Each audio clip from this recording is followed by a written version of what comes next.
Ыйлаба кызым аталышындагы чыгарманы казакстандык ырчы белек кылган дейт. Суперхитке клипке кошулган Айгерим Расул кызы.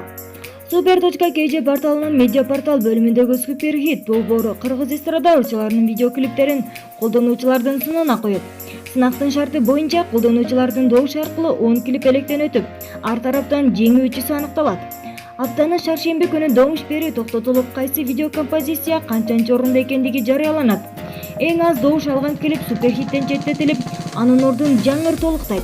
Бул аптада эң аз добушка ээ болгон чыгарманын ордун Айгерим Расул кызынын «Ыйлаба кызым» видео композициясы толуктады. Бул ырдын автору казакстандык ырчы Асан Пердешев.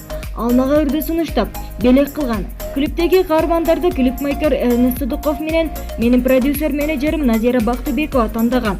Клиптин сценарийи ырдын маанисине карата тартылган. Ал эми клиптеги менин формаларым мыкты дизайнерлердин эмгеги дейт ал. Маалымат булагы super.kg. Асема Токтобекова Кырсык Кашкабактын ортосунда экен.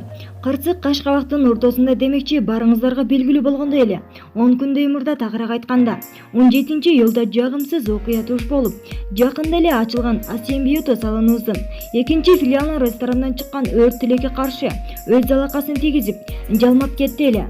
Мына ушундай орчундуу себептерден улам 1 филиалыбызда убактылуу жабылып, кыздарыбыз эс алууга чыгышкан болчу. Эмне дейбиз? Адам баласы бул жалганга сыноо үчүн келет экенбиз. Бул тирүүлүктө жалган жашоо улана бере турбайбы? Мына ушундай башка түшкөн оор сыноо, кыйын учурларга карабастан кайрадан белди бекем бууп, жеңди түрөө ишке кириштик.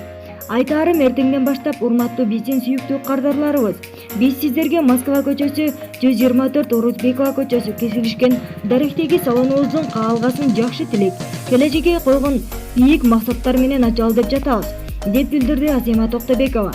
Эскерте кетсек, 17-июлда Асема Токтобекованын Бишкектеги сулуулук салонунда өрт кырсыгы болгон. Маалымат булагы zaman.kg.